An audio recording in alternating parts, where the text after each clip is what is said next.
Thank you. um,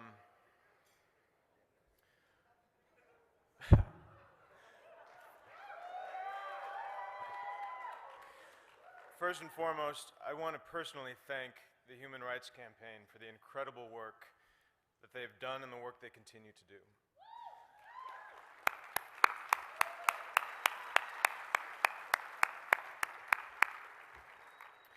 Not only here in Washington State, but across the country and around the world. As we all know, this work is critical. It's life-changing. It's life-saving. It is my great honor and privilege to be here tonight, to count myself a member of this community.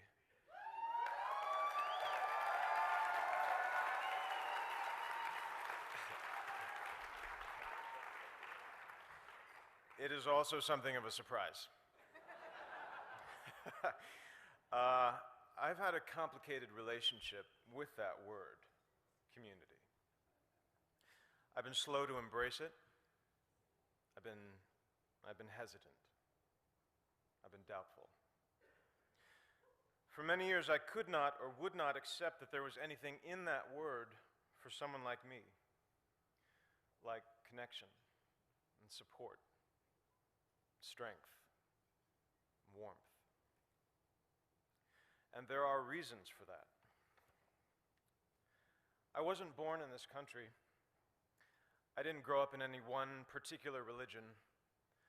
I have a mixed race background, and I'm gay.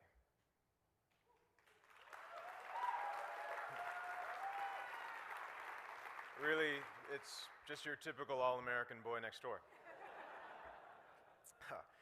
It has been natural to see myself as an individual. It's been a challenge to imagine that self as part of something larger.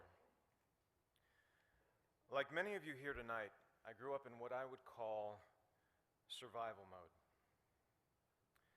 When you're in survival mode, your focus is on getting through the day in one piece. And when you're in that mode at 5, at 10, at 15, there isn't a lot of space for words like community, for words like us and we. There's only space for I and me. In fact, words like us and we not only sounded foreign to me at 5 and 10 and 15, they sounded like a lie. Because if us and we really existed, if there was really someone out there watching and listening and caring, then I would have been rescued by now. That feeling of being singular and different and alone carried over into my 20s and into my 30s. When I was 33, I started working on a TV show that was successful not only here in the States but also abroad, which meant over the next 4 years I was traveling to Asia, to the Middle East, to Europe, and everywhere in between. And in that time, I gave thousands of interviews. I had multiple opportunities to speak my truth, which is that I was gay. But I chose not to.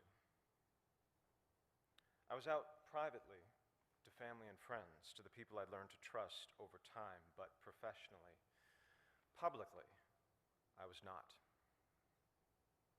Asked to choose between being out of integrity and out of the closet, I chose the former. I chose to lie. I chose to dissemble. Because when I thought about the possibility of coming out, about how that might impact me and the career I'd worked so hard for, I was filled with fear. Fear and anger, and a stubborn resistance that had built up over many years.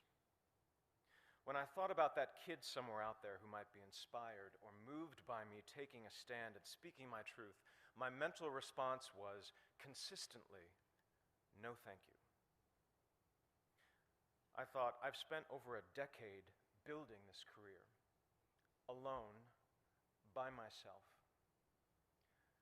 And from a certain point of view, it's all I have. But now I'm supposed to put that at risk, to be a role model, to someone I've never met, who I'm not even sure exists. That didn't make any sense to me. That did not resonate at the time. Also, like many of you here tonight, growing up I was a target. Speaking the right way, standing the right way, holding your wrist the right way.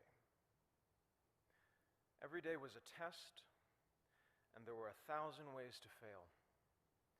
1,000 ways to betray yourself, to not live up to someone else's standard of what was acceptable, of what was normal. And when you failed the test, which was guaranteed, there was a price to pay. Emotional, psychological, physical. And like many of you, I paid that price. More than once, in a variety of ways. The first time I tried to kill myself, I was 15. I waited until my family went away for the weekend, and I was alone in the house, and then I swallowed a bottle of pills. I don't remember what happened over the next couple of days, but I'm pretty sure come Monday morning, I was on the bus back to school, pretending everything was fine. And when someone asks me if that was a cry for help, I say no, because I told no one.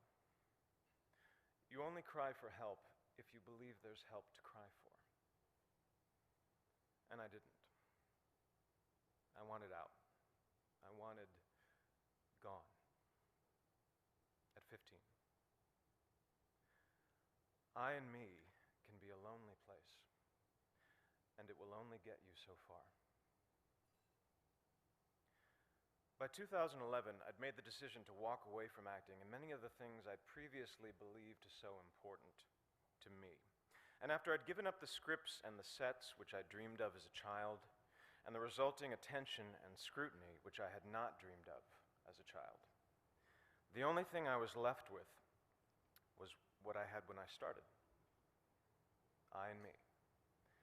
And it was not enough.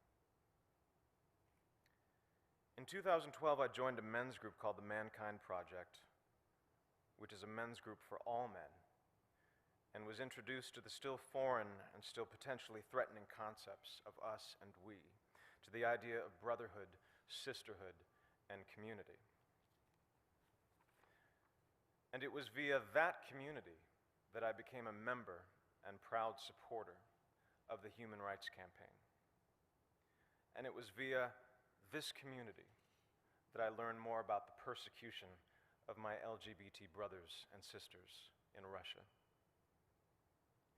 Several weeks ago, when I was drafting my letter to the St. Petersburg International Film Festival, declining their invitation to attend, a small, nagging voice in my head insisted that no one would notice, that no one was watching or listening or caring.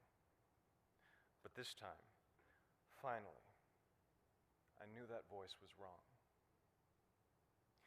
I thought, if even one person notices, this letter in which I speak my truth and integrate my small story into a much larger and more important one is worth sending. I thought, let me be to someone else what no one was to me. Let me send a message to that kid, maybe in America, maybe someplace far overseas, maybe somewhere deep inside, a kid who's being targeted at home or at school or in the streets, that someone is watching and listening and caring. That there is an us, that there is a we, and that kid or teenager or adult is loved. And they are not alone. I am deeply grateful to the Human Rights Campaign for giving me and others like me the opportunity and the platform and the imperative to tell my story, to continue sending that message, because it needs to be sent over and over again until it's been heard and received and embraced, not just here in Washington State, not just across the country, but around the world, and then back again, just in case we miss someone. Thank you.